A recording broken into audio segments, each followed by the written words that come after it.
Welcome back to West China Tea and Whiskey Provisioner. We've got a new guest. Shannon Hood is coming in all the way from the Dallas-Fort Worth area. Somewhere in Texas. Yeah, you've got some special adventures that you're on this week. You've been on special adventures the past couple of weeks, so we'll get into that. And luckily, we just found out that your house is doing good, so I was worried about you with all the storms in Dallas. Yeah. So Han has some special tea for us to try today.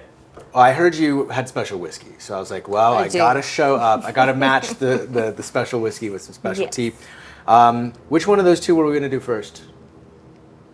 We want to start here? Yeah, we can start with that one. We'll start here. So y'all are going to be the first ones to get to try this with me. I just got this last week. It is the It's got signatures on it.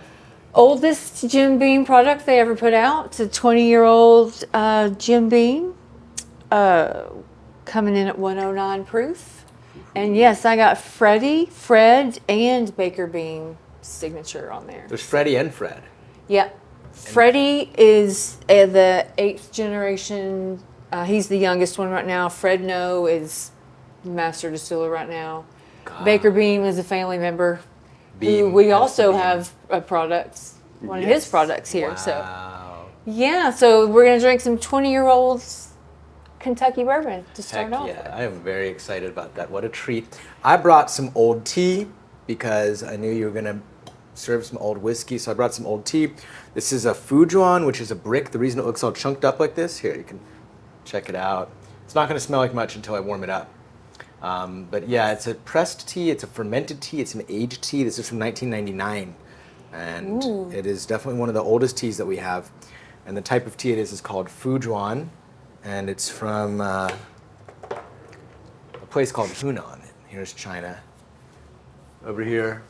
And then Hunan is down here. And then in Yiyang, like kind of here-ish, that's where this tea is from. And it's pressed into a brick. It was traded for horses along the Tea Horse Road, and this one is from the 20th century. So is there a difference between Hunan and Yunnan? There sure is. Very different. I was confused with a couple of those terms. It's a whole thing. They're different places. They're like Texas and Ohio. They're just different places, you know?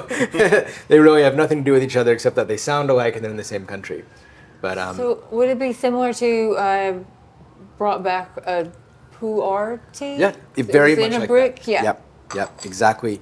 Same. The only difference between this and Pu'er is that Pu'er is from Yunnan, and it gets it's like saying Scotch or Kentucky bourbon. It has to be from one particular place. Gotcha. Pu'er is always from Yunnan. Because this isn't from Yunnan, it's from Hunan. We can't call it Pu'er. We call it Heicha, which is the generic name. So like saying bourbon, which you can make anywhere, right? Is that right? Correct. All right. Not embarrassing myself in yet. the United States. In the United States. As long as you're not talking to somebody from Kentucky, right. they'll fight you for that. Right.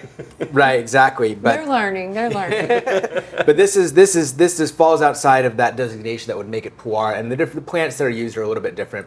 But same idea. It's pressed into a cake. It is aged. It gets better with age. It increases with value, and the flavor gets richer and earthier. So this one's pretty old as teas go. Anything from the last century is still pretty good. Go ahead and give it a little rinse, and then we'll smell it again, and then you should be able to smell it. What you said you were in China?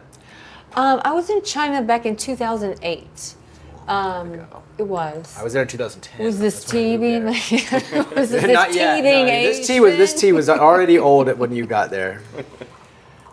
We were there for a month, and it was my mom and my daughter and I. Cool.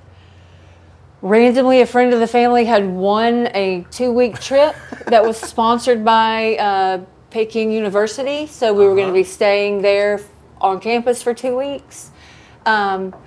But the job that my mom had, she worked a lot with the state and economic development, so they found out about like a trade show going on in China a week before, so we got to go earlier. And we spent that week in Xi'an. Yeah. And then the rest of the time we were in Beijing, but then we took a train out to Xiamen. Wow. To see the Terracotta Warriors. Xi'an, Terracotta Warriors, Xi'an. Yeah. Okay, cool. So Beijing and Xi'an. Yeah. Wow, amazing. Give that a smell now that it's been rinsed. That's cool. China was very different in 2008. I mean, we were there, the Olympics had just ended, the Paralympics were starting. So it was still in whatever Olympic leniencies mode. they had for the outside world coming in for the Olympics. Cool. But we visited a lot of tea houses. Really? That's awesome. That's amazing. Most people who come on the show don't have much experience drinking tea, so it's cool when someone does, especially when someone's been to China. I think you're not are you our first guest? I think one other guest has been to China. I forget who it was. Andrew was in China, I believe. Okay, as well, okay, yeah.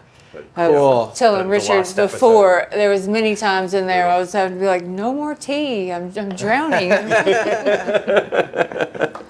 Actually, I've never gotten to that point with this show with the transposition of the teas and the whiskey, where it's like I can't do any more. The tea actually has been a really good compliment and a really good conversation piece. It makes you less drunk. Yeah. So there's that. Tea Am I has supposed to be pouring whiskey now too? Here, let's do. I mean, you can definitely pour it. We can have it and be smelling it. There's no particular pacing. No, there's Yeah, no we can do it. Yeah, go ahead and pour it, just and then I'll have pour it over this here, yeah. at the same time, and then we usually will taste the tea first since the whiskey's so much stronger. Yes, Then we'll yes. taste the whiskey. Then we'll taste the tea and the whiskey, or I will chase the whiskey with the tea. Is usually the way that we'll do it. And I like to usually wait until the second steeping of the tea because that's going to be the stronger steeping after the tea's woken up a little bit. So we'll kind of wet our palates with this first rinse. Since this is from 1999 and it's pressed into a brick, it takes a little while to open up. So this first steeping is going to be a little soft. Oh, that's pretty whiskey. Tea and whiskey, similar colors. So you were in Kentucky while you were there. You were at Moonshine University, and what were you doing there? This past time, I was not at Moonshine No? University. You were doing the Bourbon Bourbon Steward program. Were you teaching that, or? No, I do teach that at that location. Oh, okay. And I will be teaching it also here in Austin at the end of July. I was actually in Kentucky doing an Ironroot event for the Frankfurt Bourbon Society. Oh, cool. Yeah.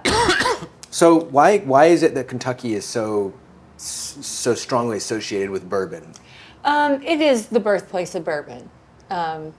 Interesting. Tell me about that, because I know about these European whiskey traditions. Yeah. Like, how did that? So pretty much what you had was your Scotch and your Irish as they came over to the United States and settled. When they settled in Kentucky, it just so happened that what grew very well there was corn. Yep. If they were further north, like Pennsylvania, they were growing rye, so they were making rye whiskey. Right.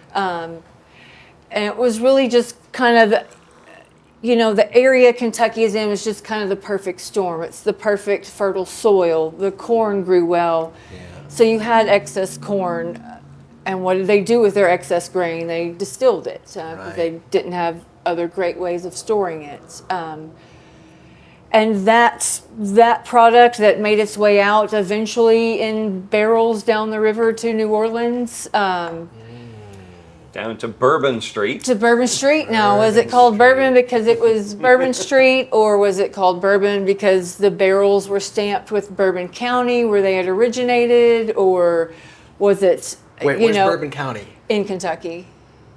Got it. That's why it's called. And actually, right now, there is only one working distillery in Bourbon County. Wow. Whoa. Yeah. Is Which it I old? find very hard to believe. No, they're fairly new. They're less than 10 years old. Fascinating. Yeah. The reason Puar is called Puar is for the same reason. Because Puar was the name of the place where the tea would get stamped, because they would weigh it, press it, because it was being used as currency. So they had to press it to a uniform size, and they had to certify it. Just like when you go to the gas station, it's got the weights and measures. The person, the official signs off on it. The Chinese government, because they were trading it to Tibetans and Mongols and Uyghur people for horses, which is what the reason that's pressed into cake in the first place, is to be used as currency. And they would stamp weighed and certified in Puar, because that's where they'd consolidate all the tea and send it off to Yunnan. So in this analogy And and send it off to Tibet. And this analogy, Yunnan is Kentucky, Tibet is New Orleans. There you go. And then, of course, rivers and transportation are going to have a lot to do with it as well. You've got the Mississippi River, which is just a main artery coming out of that Kentucky heartland down towards New Orleans, and that gets the product onto ships. It gets the product into other hands. That entire territory early on was French territory before the Louisiana Purchase. So yeah, so you had the House of Bourbon, and some people will say that a lot of people in New Orleans were drinking cognac. Cognac was getting very expensive, so the people would ask for that cheap bourbon because that stuff they got out of the barrel, which was stamped bourbon. So if you finish that cup there, then I've got this. Yeah, try that one. Tell me what you think about that. This is just the first steeping, so it's still opening up. This next one is a lot more robust, and this is the one that's going to be good to pair with the whiskey. The flavor-wise, it reminds me a lot of the pu'er tea. Yep. Same idea. And you can slurp it. Don't be afraid to slurp. We like slurping here. That's polite. It's polite, Just exactly. like the whiskey when you... Yeah. And then you can exhale through your nose after you swallow, and that's a good one. And then actually give the... It's like little pieces of char. Yeah. And then give the empty cup a smell, wave it around a little bit, and then smell it again. That's called the lung xiao, the cold fragrance. And if you... What's it called? Lung xiao, the cold fragrance. And if you kind of wave it around as it dries and cools, you get a different fragrance that kind of emerges off of it.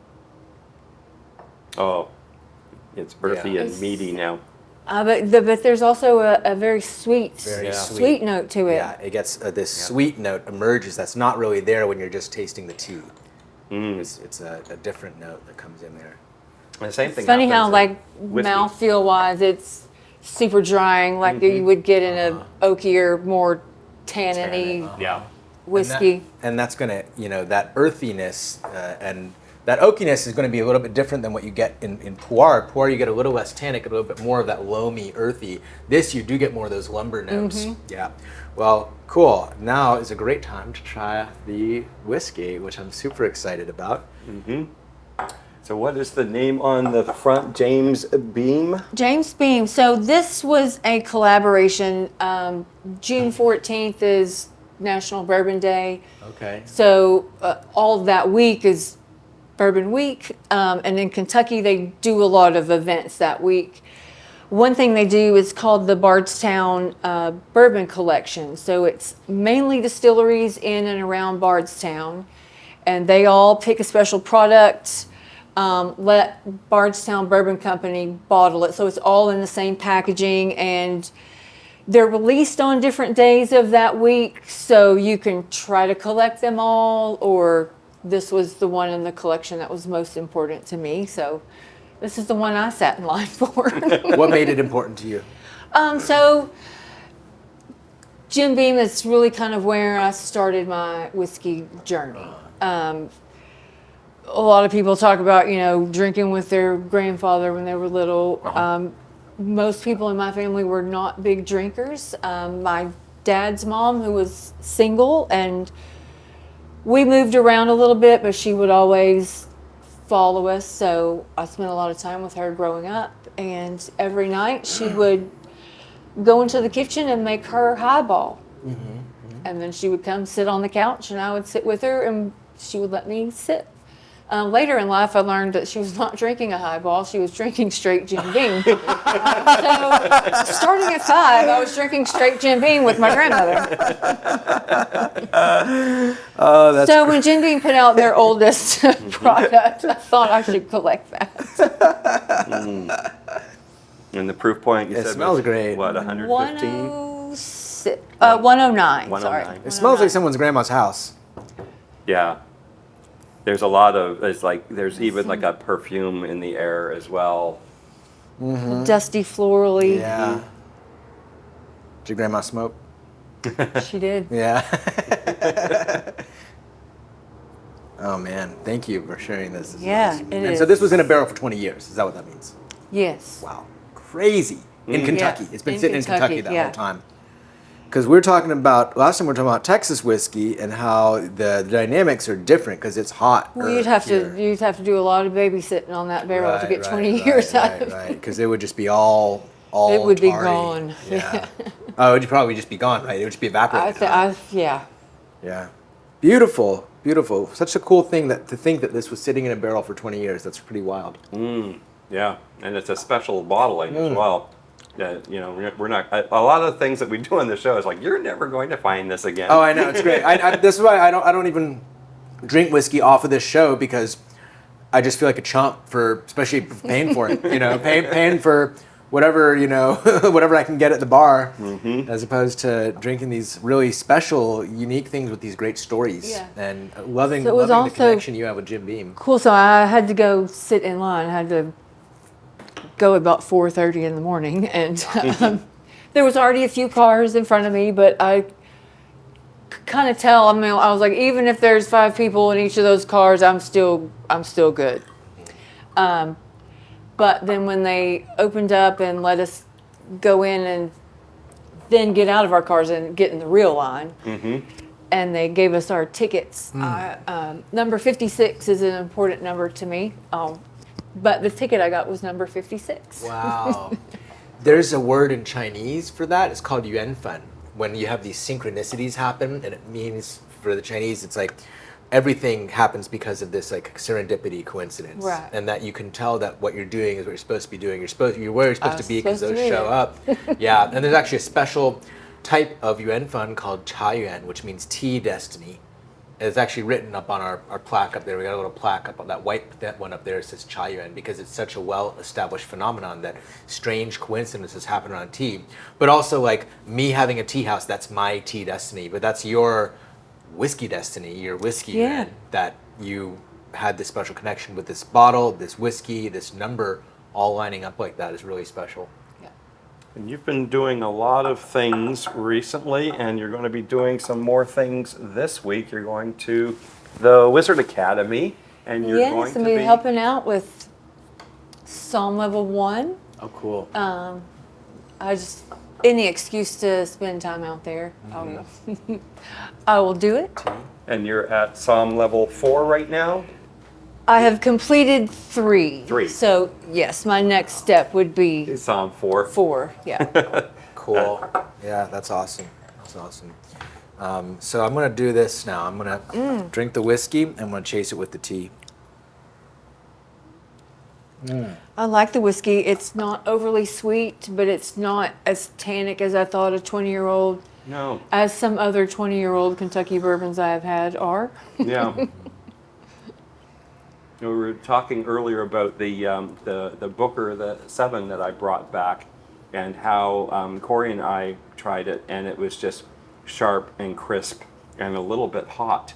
This one has density. It's got a balanced sweetness, but it's not overwhelmingly sweet. It's got a dryness on the back palate that's really quite nice, and with the woodiness that really complements the tea. And I'm getting, this is not as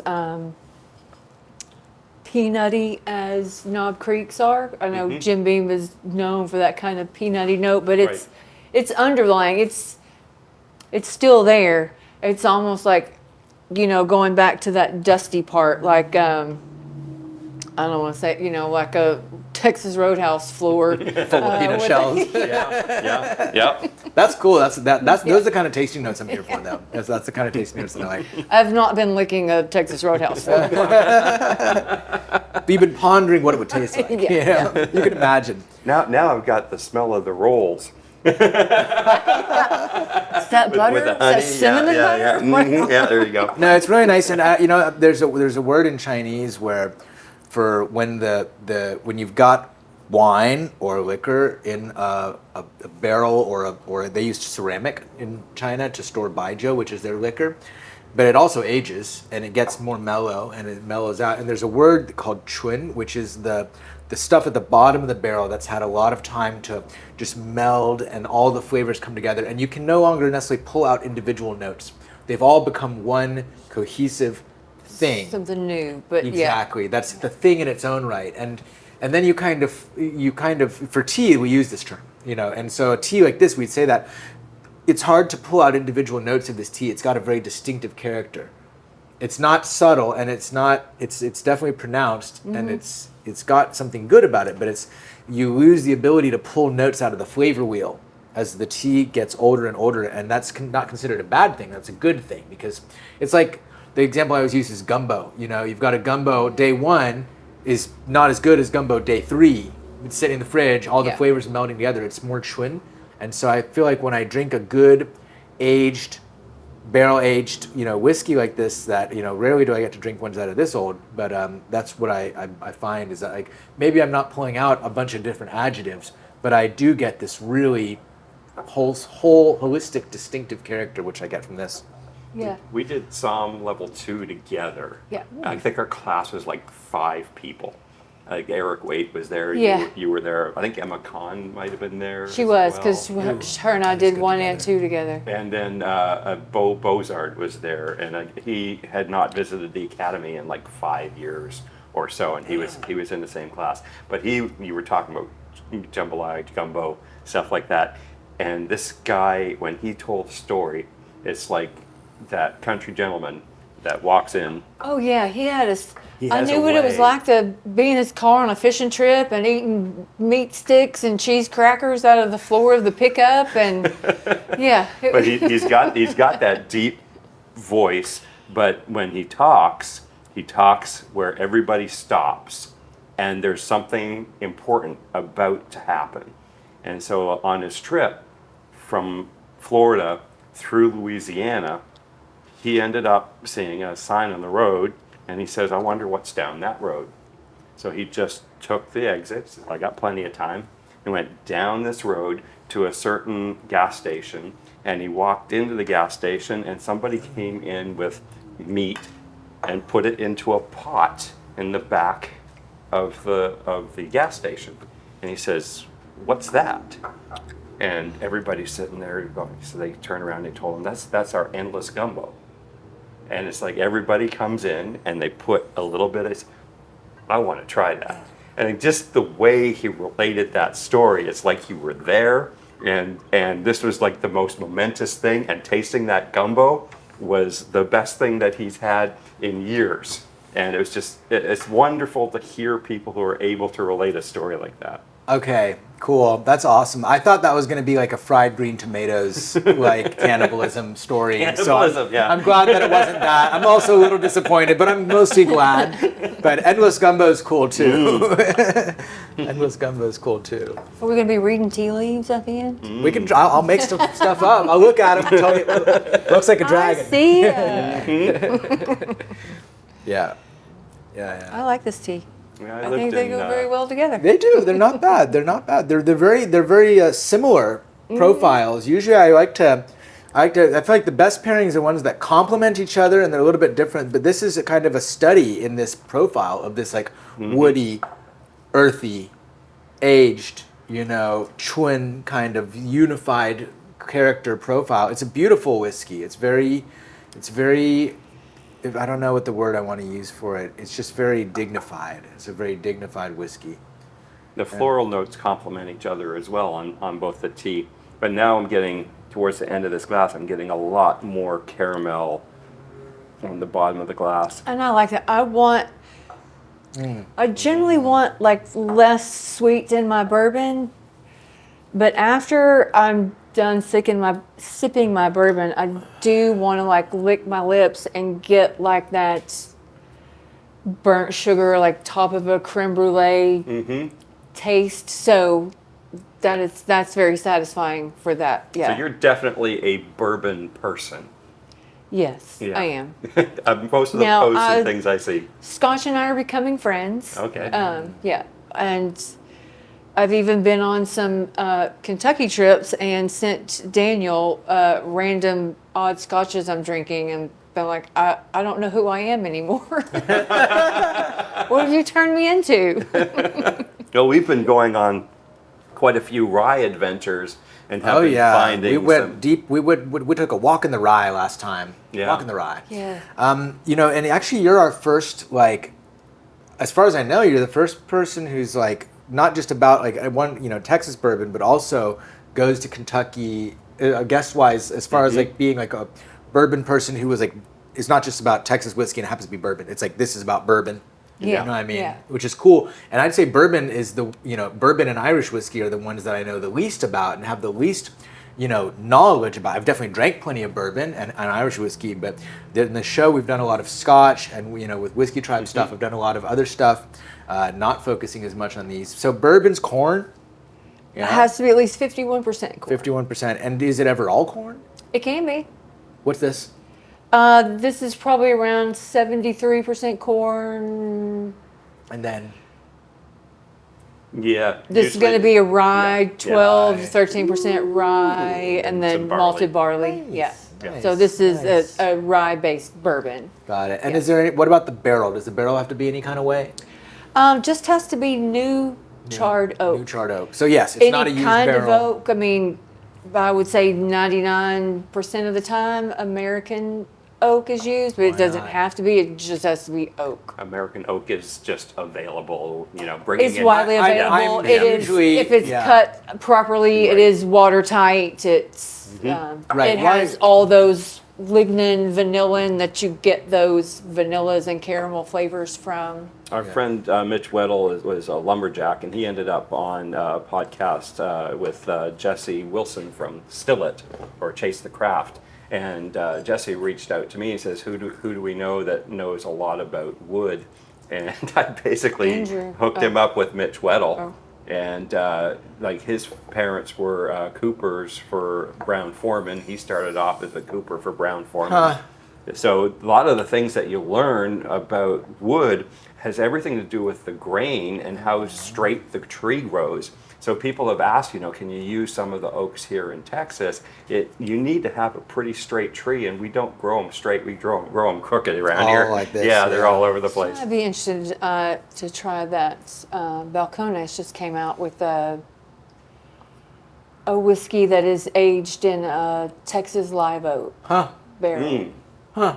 So Cool. that'd be interesting to taste. Cool. Yep. Yeah, that would See be really cool. How that makes a difference. Yeah, definitely better than shipping a barrel across the Atlantic Ocean. I mean, as far as like your carbon footprint goes, if I might as well. As somebody who's into agriculture, you actually would probably know this, but essentially the tree's whole purpose is to move water from the roots to the leaves and from the leaves to the roots. So it's effectively just a bunch of straws. Right. Going phloem north- and xylem. they Yeah, call north them. and south. Phloem and xylem. So if you cut the wood wrong, you're basically just leaking straight through the side. right, it'll So just you go straight out. yeah. So you need to have that Nice wood growing straight in one direction. grain, so that you're not getting a cross section of the phloem or the xylem. You've got the straight, and you're bending it, I guess. Exactly. Right.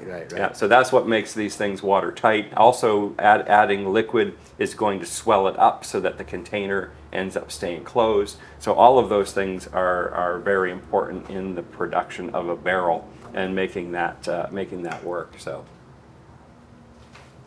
So Cool. corn, at least 50% corn. It's New 51% charred corn. oak. New charred oak barrel has to be made in the United States. United States.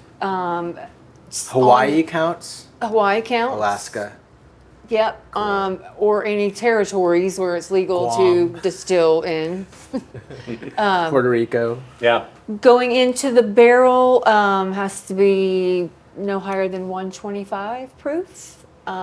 Distillation can't distill higher than 160 proof. Interesting. A lot of people will add, has to go into the bottle at least 80 proof. That is a rule of whiskey in general, not necessarily bourbon, but because bourbon is a whiskey, it right. falls under that. As long as we're talking Yeah. about proofs, might Yeah. as well throw it in there. So all kinds of cool information, and I appreciate you bringing this really fantastic Yes. whiskey to try with us today. And Sohan, the tea was again another really good selection for us. We've got 2 or 3 other whiskeys that we want to talk about. We want to talk about more of Shannon's journeys through life and what she's doing. And I think we'll cut this one here and we'll move on to the next whiskey. So meet us here at West China Tea. We're happy to have you. Thank you, Sohan. Thank you. Thank you, Shannon. Yeah, thank you. Cheers. Thank you, Richard.